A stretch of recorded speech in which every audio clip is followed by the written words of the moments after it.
of value.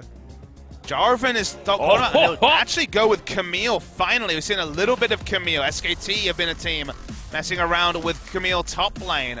They lock it in, so wanting to split push on the Gragas and potentially acquire a lot of TP pressure.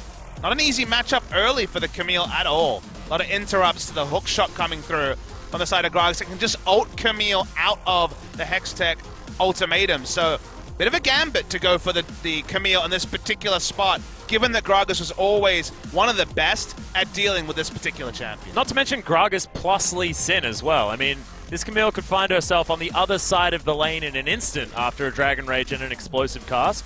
We've seen Spirit and MaRin work incredibly well together in the past.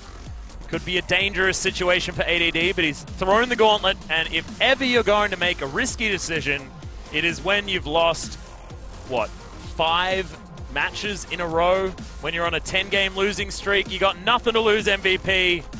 You need to start trying to make yourself look good heading towards Rift Rivals, and bloody well better start now. Difficult ask on the blue side against the Afrika Freaks, but MVP, you're completely right, Atlas. Good draft from them, but actually turning it into a coherent mid-game, getting through a series would be a big step forward for MVP, and they need to start now. Well, we'll see whether they can make it work. The split push has not necessarily been that successful recently, but if MVP want to turn it around, they have to turn it around with whatever they got. We'll see whether they can.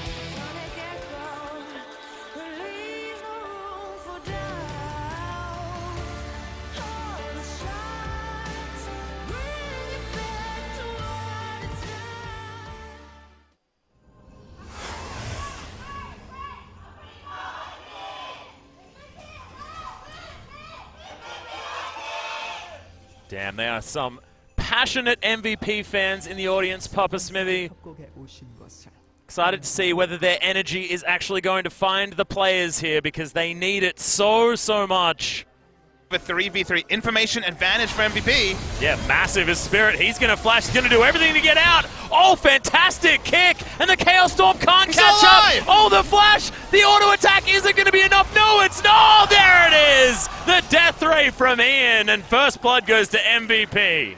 Somehow MVP had the better. So whether that's going to be a lane swap initiated by Afrika right now, or just Kuro coming up, they want to target down his top lane as well. Yeah, that's another ultimate coming out from MaRin. This time, Hookshot did not answer it. Slow still here. Oh, there's baby. the flash. Petrifying gaze, and Kuro now has no answer to Beyond, but Spirit, he's going to be here. He's got it. The kick into the wall for the semi-stun, and that's going to be Beyond taken down as well. So 2 swift ones for Afrika, and now complete map control and a guaranteed Rift Herald. Feel the clock.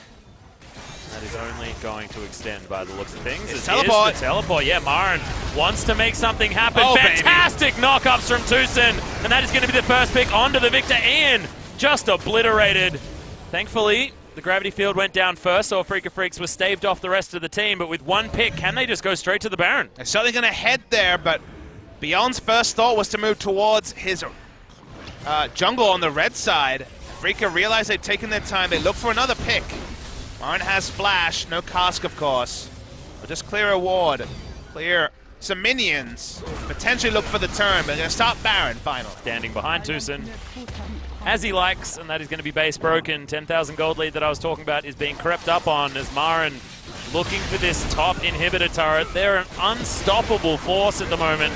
The Afrika Freaks ult comes down. Gravity field is going to mean that Tucson falls, but Beyond may just follow him. Spirit, an unlikely hold. Basically, this massive lead that looks unassailable for Afrika Freaks. Yeah. 10,000 that I mentioned before is so close. But 28 minutes into the game, it's pretty ridiculous. Tucson going to be standing behind the rest of his teammates and is going to survive as Kramer just tanks up a Chaos Storm for the fun of it by the looks. These super creeps are going to be heading in soon. MaRin super tanky, able to deal with minion waves. Maha has gone for the late game scaling build. See whether they can turtle this one out, but MVP running out of answers. Oh, there's boy. the flash petrifying gaze. They are going to catch Ian, who's just going to get obliterated in a couple of spells. Grey Health not going to do anything for Max, who's going to die. The tower falls to Kramer, who's getting the auto attacks he needs. And Afrika Freaks lose nothing, and they will take down the final inhibitor. Pre-30 minutes, this has been a dominating performance. you've ever wondered why Caitlyn is often in the ban list first time around, this is certainly an example of why that is. As there's the kick flash, that's going to be Maha falling down. Beyond is going to get revenge, but that's going to be quickly answered. And the game is going to most definitely follow. Nexus turrets fall, and Afrika Freaks, in their first game strategy that they often manage to employ, it is going to be the victory, and a very convincing one at that. It may not be flawless, Atlas, but you add the side of MVP to other teams that have lost to Afrika Freaks in Game 1. SKT have lost to Afrika Freaks in Game 1. KT, perfect gamed. A lot of teams have fallen down to Afrika in Game 1, and it looked like another one of those games where they were smart, they were controlled, made one mistake that gave up first blood, but after that, rebounded with lots of smart decisions. Kramer and Tucson dominating Maha and Max in the bot lane was what this particular win was built around. So much of the action actually happened off screen.